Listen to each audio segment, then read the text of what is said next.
Hey everyone, I'm Nick, and welcome to the channel.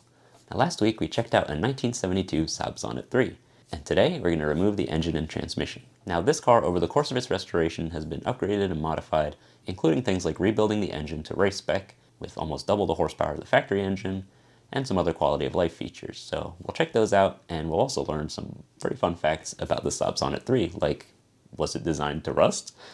So let's get to it.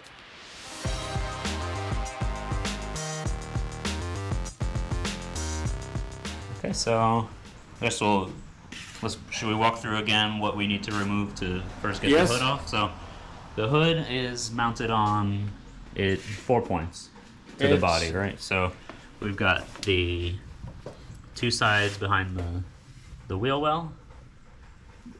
We've got the center hood latch, which is right here. So you're gonna want to open the hood up here, disconnect this. What? Yes. So you have to release it and disconnect the bolt? Yeah. Just disconnect the bolt, sir. And then there is the bolt, the linkage here. Yeah, so you've got your two front mounting points, which have extra brackets. It's connected to the bumper, and this is the stabilizing bar. There is two of those. Yeah. So they connect down here, through here, and then to the bumper. Yes. Right up front. So you would reach underneath to disconnect this, and then you remove these because they were sticking out really far. Yeah. And that's what the factory says. You can leave this in, but we're debating whether to take them out. Yeah, so you don't cut your knees. Or cut your pants, as I already did, so it's too late. So anyway. And so if you reach in through by the wheel here, you can remove the bolts. Here I have a little unusual thing. I made a little cover there, cut the hole, because it's very hard to get to the clutch master and the main master cylinder. It's very, very tight space. So I made that little hole. And there is T60, 61, T6 quarter-inch plate. Two of them. One on the inside, which is tapped, and one on the outside, which is whole, and just the bolts holding it together. So is the one on the inside has a cutout inside? It's shaped exactly the same way. Okay. So you just squeeze the sheet metal between the two, and you can just remove it, and that gives probably more stiffness when the original sheet metal are cut out. Yeah, and so you have to pull the plate out through the top? Yes. Okay, but you just take the bolts out, and it comes right out. You know? Okay. Because otherwise it's really tucked in behind the it's the really tucked in there. I don't know how it would be shaped to get in there. Yeah. And feeble old man really struggling with that. now it's possible. I remember last time I came, we tried to set up the latch. Yeah. And then it got stuck, so I had to reach in through the this opening here to release it from the inside. Yes.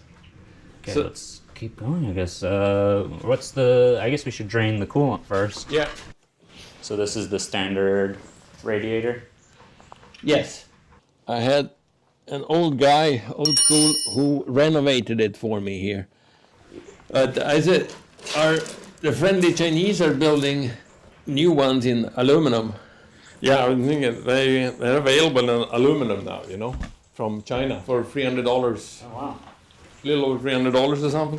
I wonder if they make them to order, or since it's... I don't know.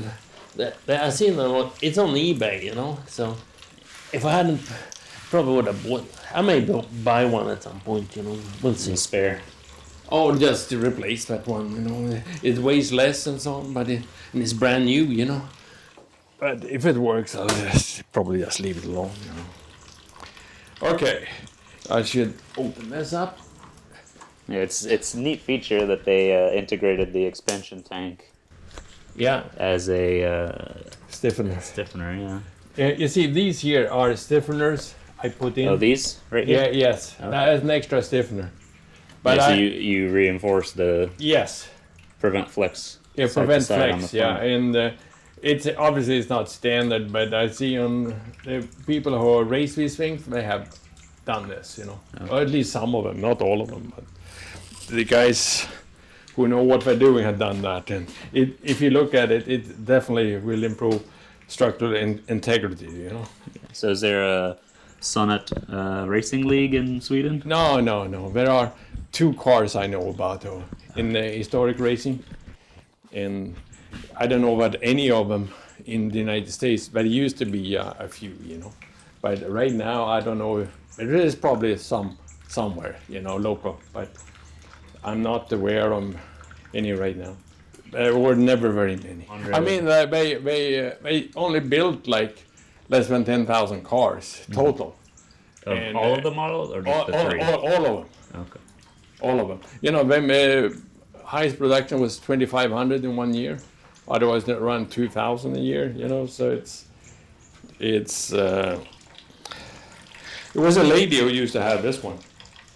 She had, yeah. So she was the original owner? The original owner was a lady, and the second owner was the preacher who never drove it. He was planning to fix it. He didn't, and then I'm technically the third owner. Yeah. Yeah. So, and it was a local car from here. You know. Just a southern car. Yeah, it has been. And it's still rusted out. Particularly here. Yeah, these cars rusted everywhere. Modern car. I mean, I have 18-year-old car sitting out there. The original exhaust, you know. But this here, you know, the whole chassis was rust everywhere. It's just, but it was standard like that. It was built to rust. It was just awful design.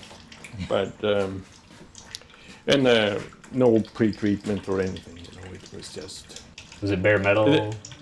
No, but you know, you had like pockets to collect moisture. Oh, okay. Everywhere. So these should be garaged and driven in the driveway. Or if I kept in Arizona or California, they do fine, you know. That's true.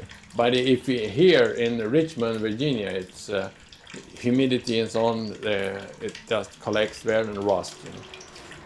I mean, rust kills these, period. Yeah, there's a lot of modern cars even that, relatively modern, that just rust out too. Yeah, in these areas. We had a Dodge Ram. Yes. It's 1999 and just body panels, the frame. Oh yeah. Yeah, so it happens, you know. So it's here in Quebec, they're suing Tesla for rusty cars. Yeah. And it's just a few years old, you know. It's salt on the road, you know. It's pretty tough there in Quebec. Yeah. The manifold actually leans 9 degrees. So the carburetor is leaning. Okay. Standard, you know. So I made another spacer here. It's a phenolic spacer, so it's level now. Okay. And I know that Saab had difficulties with this because the level in the for the float. It ran out of gas in certain conditions, you know. I think it's the chamber is quite big, and so it's sensitive to this.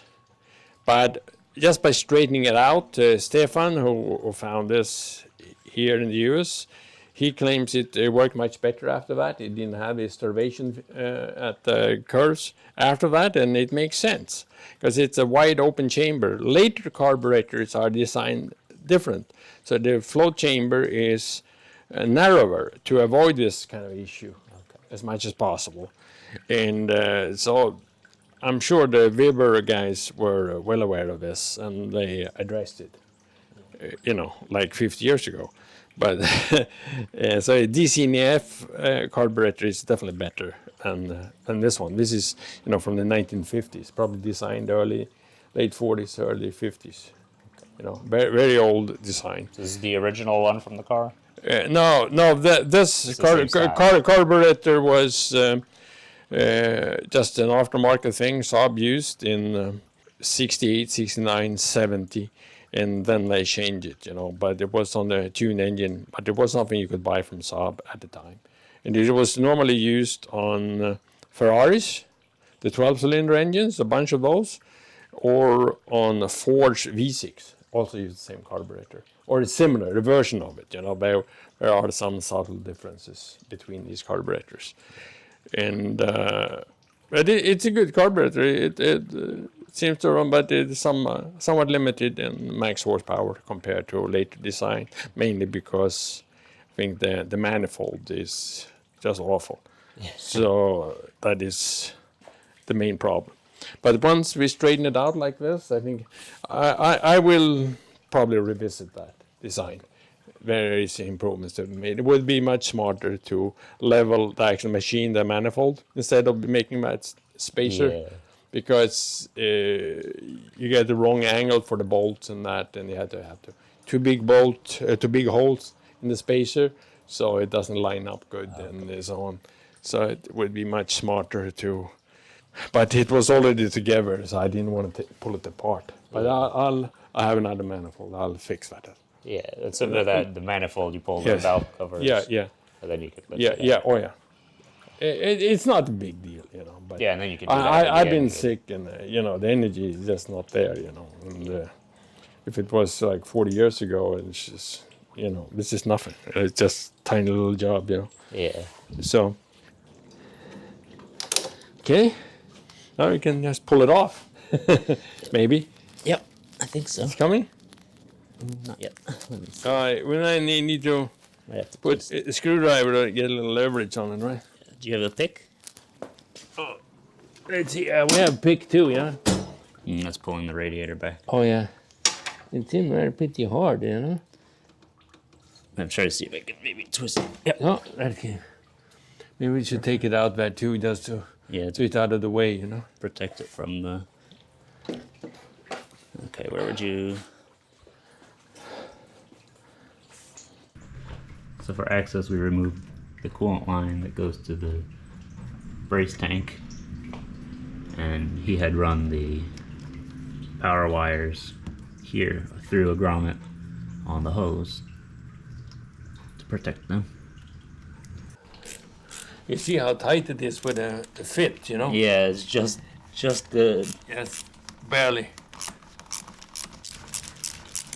That's loose enough, right? Yeah. Okay. Now we can take those. Those should be metric. What's distinct about the engine is mostly metric, except some American threads hang over. Okay. But otherwise, the Germans modified it to metric, largely.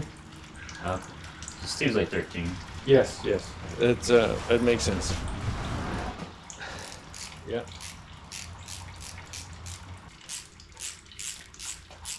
Oh yeah. Hopefully I have some new ones like that too. I mean, if it's a paper gasket, I know some people cut. Oh yeah. It's definitely possible, but it's easier just to have a new one. Yeah. And I do think I have that. Yeah, see, it came off here, so. Yeah. You can see inside the cooler. We'll just put that one on there for now. Okay. Oh yeah, we can put that way we can store the bolts in there too. So it's out of the way for now. Now it should be possible to break that one free, right? Yeah. And remove that hose if possible. Yep. Yeah, see it. Is there a tensioner for the compressor? Oh yes, it's underneath. It's a good one. It's a good tensioner. I bought it from Vintage Air. Is they do a lot of air conditioning stuff. And I found them to be excellent people to deal with too. Oh. And they had like turnbuckle. It's perfect for that purpose. I mean, everybody sells turnbuckles, but I got it from Vintage Air because I bought the compressor and everything, a bunch of stuff from them. We have to remove the alternator, I think, so we need to disconnect the wiring also, Yeah. Yeah, but if we take this one off, it's more space, Yeah. So we have to remove the. Yeah. We have to remove the radiator. Yes. Oh, okay, so that way we don't risk damaging it either. Yeah, and it's exactly so. So remove these braces and then. Oh, it's a strap. You have a strap holding the coolant? Oh yeah, exactly. Yeah. And that's how it was in the factory? Oh yeah, absolutely. Oh, I guess that gives it some flexibility, So the bottom is a hard mount. That's the how top it's is a flexible one. That's cool. You see here, I made something different. I forgot about that. You see here? Was there, because of a lack of space, you know? Oh, you bent it so the brace could go through? Yeah, no, it was also the wiring in here to give some space, you know? And this is still somewhat flexible, you know? Okay. So that's... Yeah, especially with the accordion or the shape you put in. Yeah, I put that in there on for that purpose, so I have some flexibility there. The fan, maybe we haven't, but we can move it out here a little bit. See, it's this wire Yeah, you here. got a connector right there. Yeah, can you just look? Let me... Oh, the hose, yeah. It's loose, so Yeah. we just have to... Let me have to loosen it more. I think so, yeah. Uh, Yeah, that one is a soft hose, so they stick pretty good, you know. yeah. They're actually better than the silicone hoses. They seal better. Silicone hoses, you know, is very resistant, but they don't seal as well. That's the radiator and condenser out. And just the water pump. Yeah. The 4 bolts, the condenser, and then your fan connections if you have any. Then we'll have to loosen that. Yes. And then, yeah, then we have to remove the bolt that's here on the alternator. Yes. Much better access this way. Because we should be able to remove this. I can get the bolt out. Yeah. You had to take the wires off first, I think. Yeah. So I did disconnect the battery, right? Yeah. You see, there's a battery switch there, you know, between the seats. That's your addition, right? Yes. In Sweden, to get insurance on these things, you need to have that. Because of fires, you know, because of the battery position in the back there, you know. Oh, because the fuel tank is there. Yeah, and people ignore things, you know, and all of a sudden it catches on fire, you know. I see. So you have it by the... So my understanding, at least some insurance companies require that. Yeah. And I think most of them are actually with the same insurance company, you know, they have a deal with a historical or veteran cars, you know. And one of the requirements is that you have a fire extinguisher and that you have a battery switch, you know, like that. Basically the same requirement as on a race car, you know. Yeah. That's what it is, but because there were some incidents, you know. One too many times.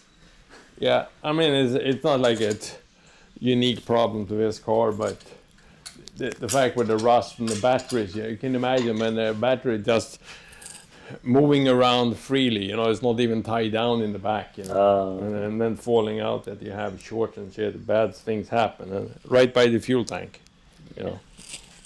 Well, it was always called a Sonett, you know. Yeah. Where the other one was called 95, 96, you know, but the Sonett was just a Sonett, you know. Is it the only model line that had a name designation instead of numbers? Pretty much, yeah. So one. And the reason for that is, you know, the prototype. Evidently, there was a guy, you know, who saw it the first time, you know. He said Sonett III, and in Sweden that's not really translatable into English, you know. Sonett. Net means something small. Neat, perfect. Neat is the closest, but it doesn't totally cover what it means. In German, they use net in a similar way. Yeah, net. German actually uses nette, you know, which I think is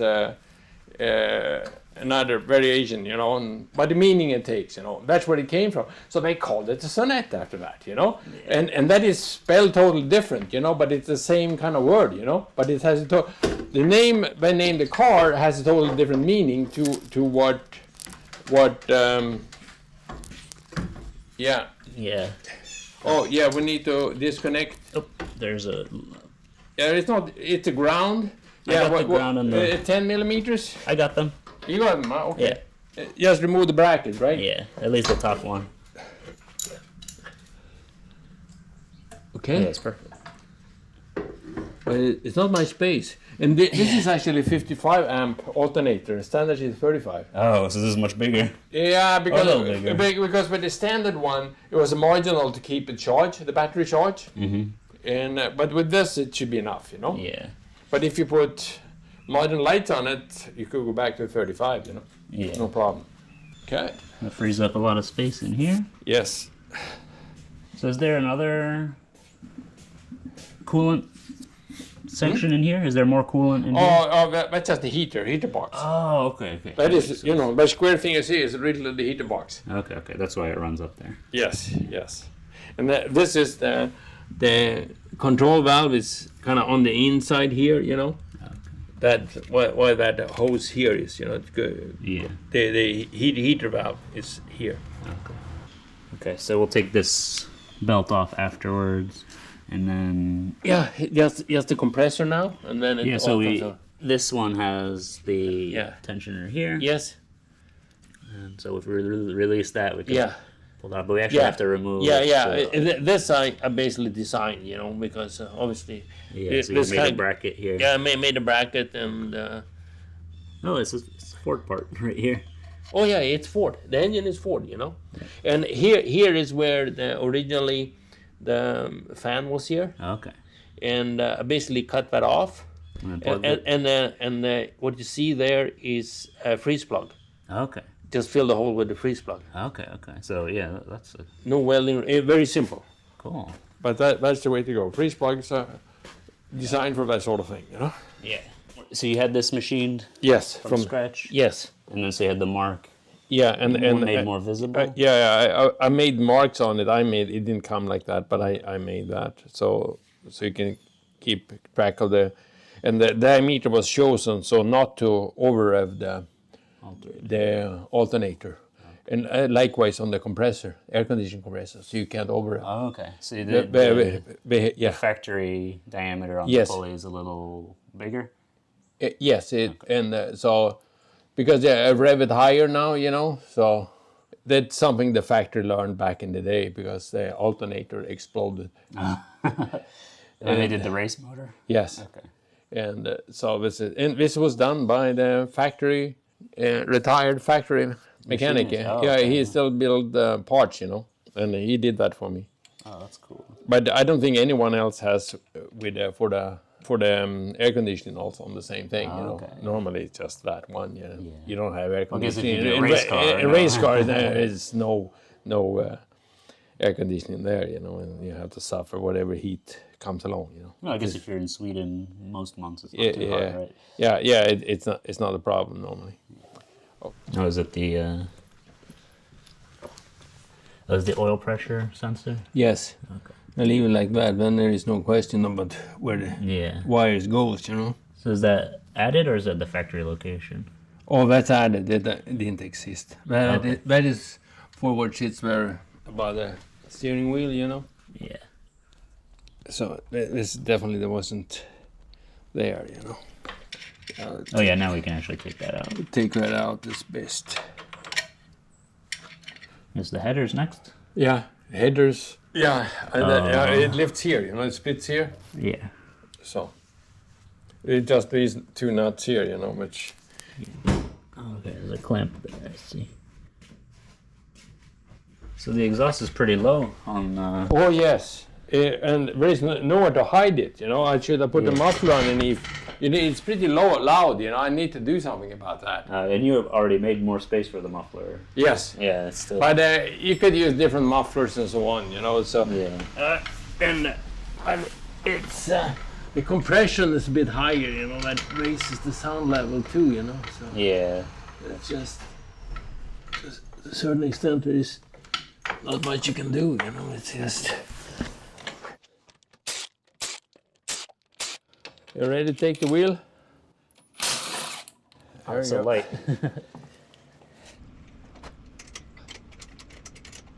Let's see if I can... It's a little too snug, frankly. But I think if I can loosen the... I got it about halfway, you know. If I can loosen the pipe, because it's in the... I got it. Okay. It's out. And then the flange should next. Yeah, the flange is out. Let me see. This one is easy. It's the lower one. It's hard to get to. It might be... What I was trying to do is separate this piece of pipe from the Yes. Y pipe there. But it's quite stuck in there, so... I got. Oh yeah, it's loose. I got this free, so maybe. Yeah. Oh yeah, it came out good. Yeah, excellent. Ah, my finger. Okay. Yeah. Now it should be easy to just free up there. That stud, you know. Yeah. Actually, I think it might be out of the way enough. I don't know. Like Yeah, it's the stud, you know. When you think you lift it up there, you see it's the stud. Yeah, it might bump into it. It bump into it, you know, and yeah. It looks like it's If you loose. move it forward a bit, it will probably. We might be able to grab it with the pliers. Yeah, and if you lift it and move forward, you know, then it might clear, you know. Mm-hmm. I can show you inside. Maybe we can do that in the inside. Oh, do you have to disconnect anything? Oh yeah, absolutely. Here. What the heck? Oh yeah. What happens is that the whole damn car bends, you know, when this happens. Oh, you know, and it's on. Yeah. Yeah. Oops. Now let's see here. This has to come off, you know, to get into. The transmission link. Yeah, I think what we need to do is take these off, and this panel here, Okay. and because we didn't need to disconnect the gearbox over here Okay. on that side. Yeah, I disconnected that already, but that's when I did the clutch. And I think if we do this side here is enough. But if you take this one away, then we need to remove this one here. Yeah. And it's held down, you know, by I had to take those masonite pieces out, you know. Okay. And that is, yeah, it's a Screwdrivers. screwdriver, yeah.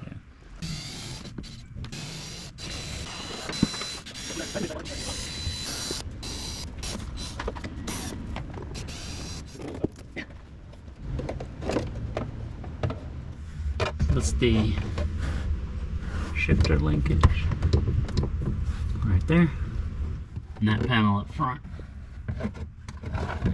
will come out so we can access the rear mount, which connects the engine and transmission assembly at the rear, and then there's two pads up front, which I can show you, which are right here,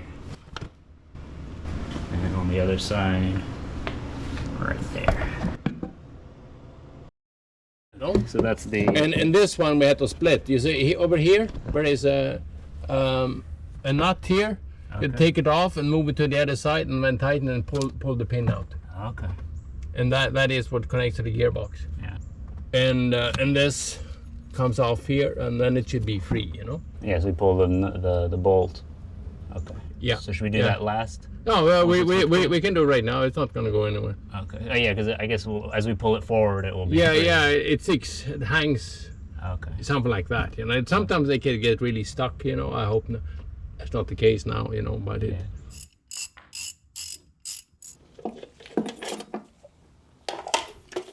After disconnecting the exhaust, the clutch, the shifter linkage, the fuel lines, and the wiring, we removed the throttle linkage. Okay. And push it over here. So the throttle linkage. Once Yeah. you've disconnected it here, will slot out from the. Yeah. Right there. This is obviously not the way it was originally, but it's this each when you put a special carburetor, you know it. So you adapted it. Oh yeah, yeah. But it's kind of standard parts, you know, but it's assembled a bit differently, that's all. And now we can get the engine hoist into place. The way we did it is we hooked the chains on the exhaust studs.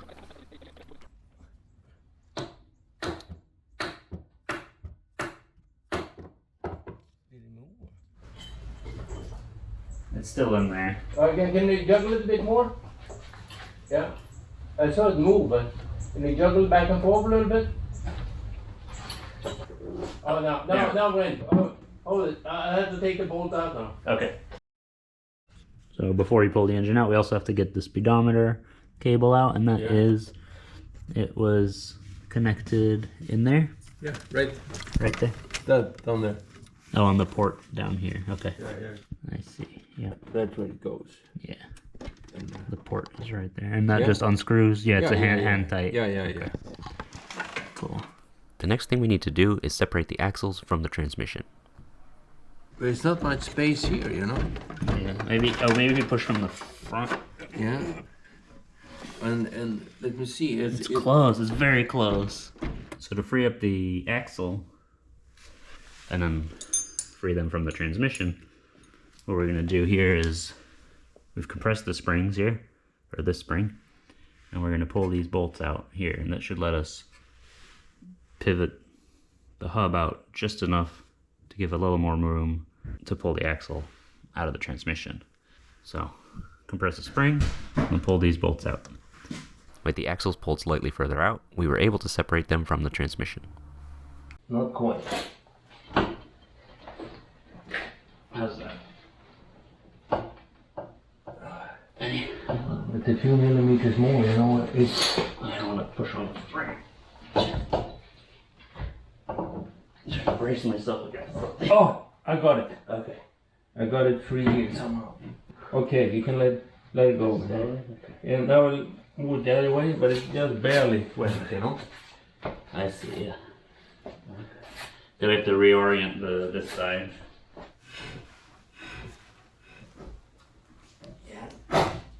Now. Oh, yeah, it's out. Now it's out, yeah? It's out completely. It's out completely, just pull that out. That's what is needed, yeah? Okay.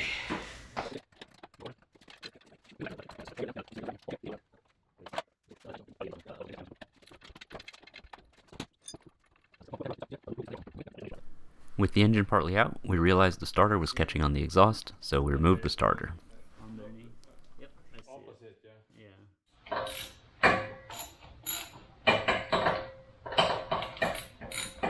Okay, I got it. You can pull it forward and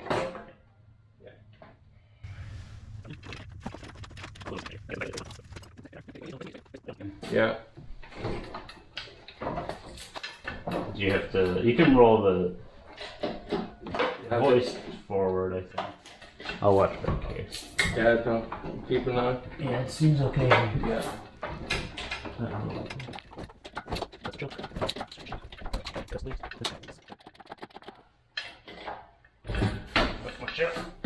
Yeah. Okay, go ahead slowly. Yeah. Okay, it's out. Move this. It's out. So. It took some time, but we finally got the engine out. There are definitely quirks to the procedure, especially with the engine bay design and the fact that you need to separate the axles from the transmission. You can actually see it. This is, I guess, the fill port, and there's a drain port underneath. Yes. That's where the speedometer connects. And Transmission link. Yeah. The linkage. Yeah. Okay, so you have to align this vertically when you go to pull the axles out. And on this side, pulling this out allowed it to be freed easily. So that's the engine and transmission out. It was a pretty big job, and most of that is due to the unusual design of the car and, the fact we had to pull the axles out. Now we'll be able to figure out what's going on with the transmission. If you enjoyed this video, don't forget to leave a like, and if you've worked on a classic, weird car like this, let me know down in the comments. If you want to see more, be sure to subscribe. Thanks for watching, and I'll see you next time.